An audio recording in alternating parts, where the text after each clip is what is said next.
Okay, so we've taken a look at downloading and installing Jamovi. We've taken a look at how to put data into Jamovi. Now we're actually going to work with your data and figure out what might be right or wrong about it and take an initial just check over of what we've got. In this section, we're mostly going to be covering things that you might have seen in a previous class, either in a statistics class or in an earlier science class you may have taken. I'm still going to go through the material here just very briefly for your own benefit. So first, we're going to take a look at potential problems in your data, such as typos and outliers, descriptives, including the mean and standard deviation, as well as the minimum and maximum frequency table, taking a look at histograms and mean comparison graphs. So what is a mean? The mean is the average. So in this case, we have data ranging from 0 to 10.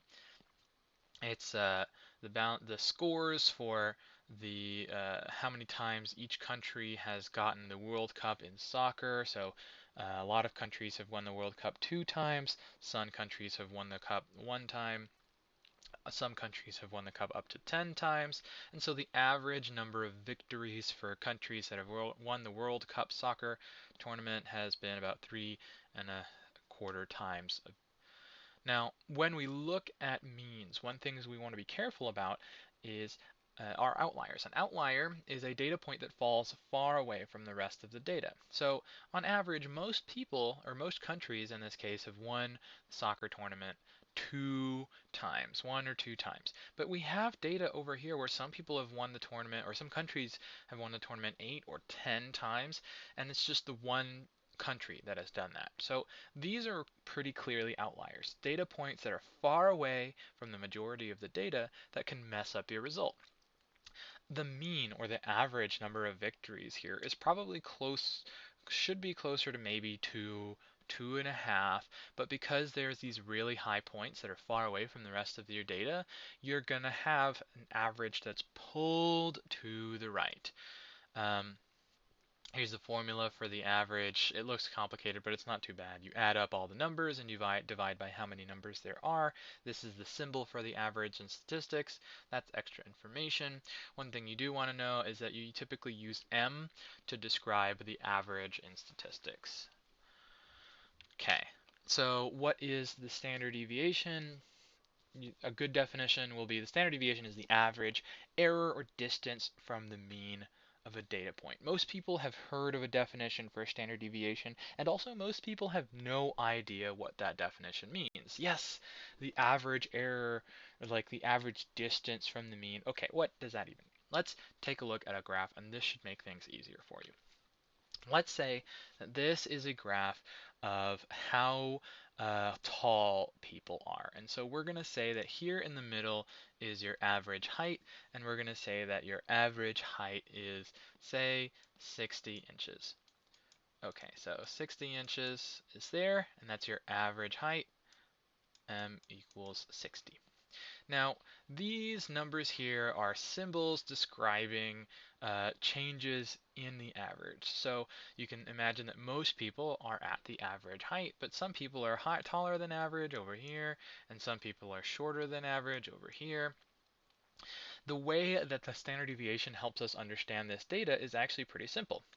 We have here divisions of our data, and this represents the average plus a standard deviation, and this over here on the left represents the average minus the standard deviation.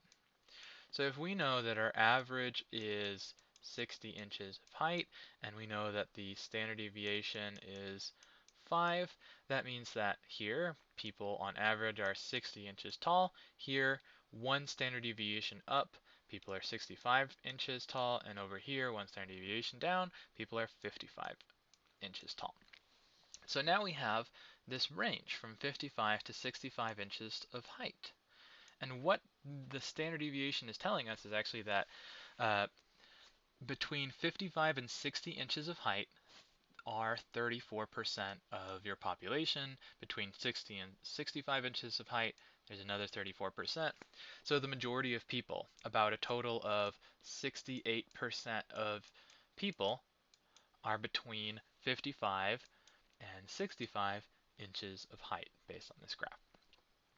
It gets more you have smaller groups the further out you get. So there's 13.5% of people who are between 65 and here another 5 would be 70 inches of height.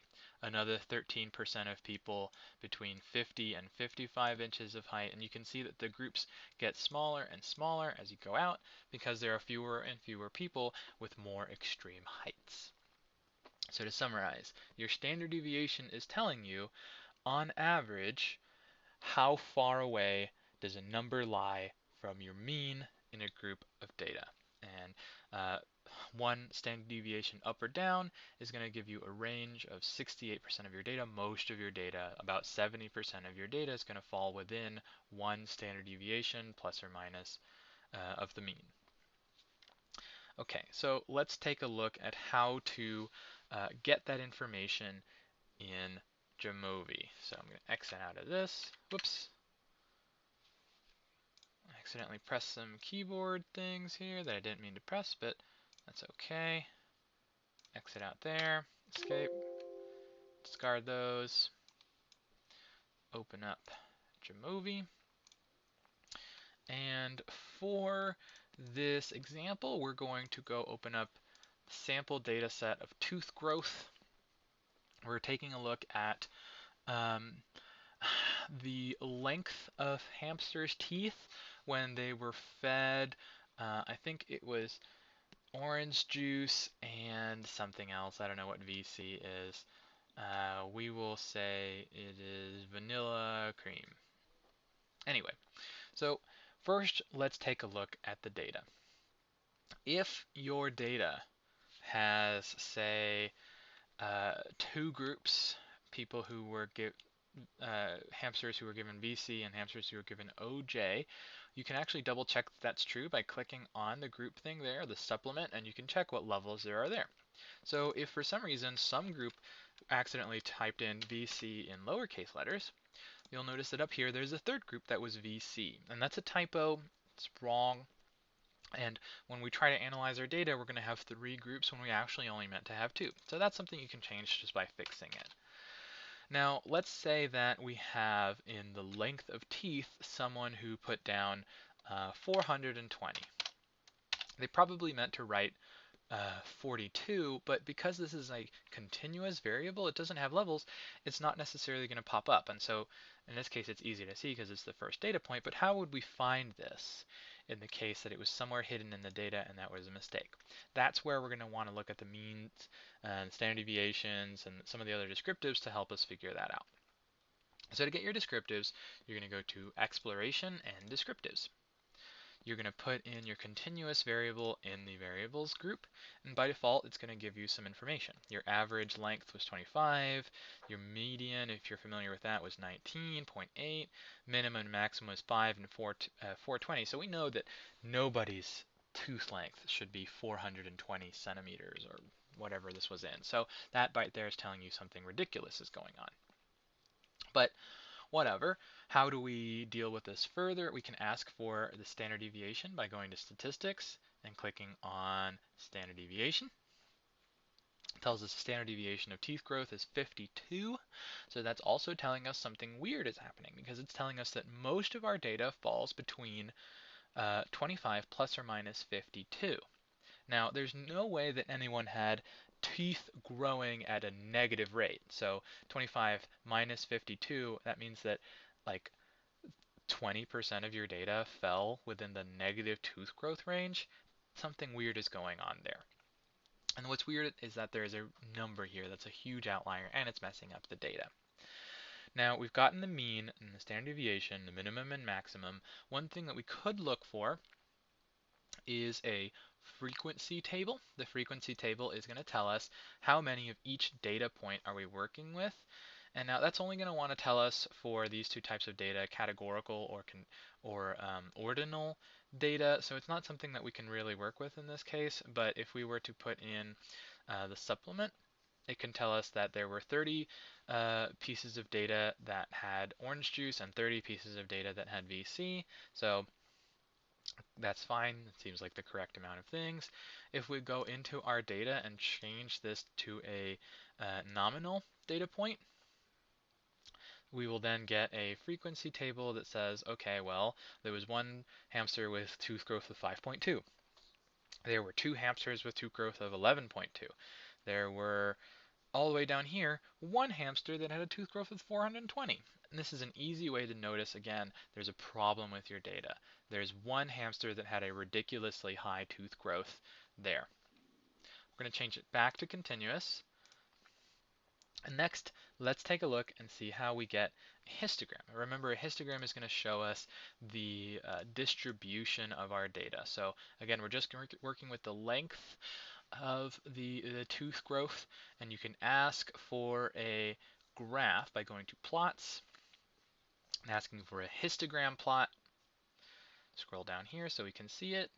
And here we see that there are, most teeth grow between 0 and like, I don't know, 0, 2 or 10, but one data point is way out here in 400, very, very clearly an outlier. If you're not sure whether something is an outlier, you can ask for a box plot. Box plots will often represent your data as a series of boxes with outliers as dots, so there's obviously an outlier there. Let me go ahead and correct this outlier, put it back on 4.2. Hit enter, and that's going to change this data. Our outlier is no longer existing. It doesn't exist because we got rid of it. See, there's no dots, there's no outliers in this data, and here's your histogram. The histogram looks roughly like that standard deviation graph, and that's good. It's called normality, something that you can learn about in another class if you're interested. And you can see that most teeth grew between around 0 to 30 or 40 millimeters, I guess. I'm not sure how much it might be or what unit this is, but this data doesn't look like it has any outliers anymore. And if we look at the descriptives one more time, we have 60 data points. That's n. Your mean is 18. Your median 19. They're pretty close. Standard deviation is 7, much smaller than it was before, and that's good because between mean plus or minus the standard deviation, so from like 11 to 25, that's a reasonable range for your standard deviation. There's no negatives there, so we would hope for no negatives because there's no negative teeth growth here. Minimum, maximum, 4.2 and 33. Seems pretty reasonable, no outliers there. And then if we want to make a comparison of our data, we're going to say, okay, well, some people got orange juice and some people didn't, or some hamsters got orange juice, some hamsters didn't. We can go to the descriptives and split them by that group. This could be our independent variable and dependent variable. You can see the average for teeth growth of orange juice people or hamsters was 20. Average of teeth growth for non-orange juice was 16.9. So that seems like there's a difference there. One thing you can do is use your standard deviation to estimate, is there a difference? So in this case, standard deviation here is about 7, and this is less than 7, so maybe there's no significant difference there. Go down to the plots. It gives us two totally different plots for the two groups of drinkers. So orange juice people or hamsters were a little bit higher, it looks like on average, than the VC group, but the VC group is just wider ranging. And here's the orange juice group versus the VC group on the box plot. You can see the box plot is telling you that the numbers are a little bit higher for the orange juice group than the VC group.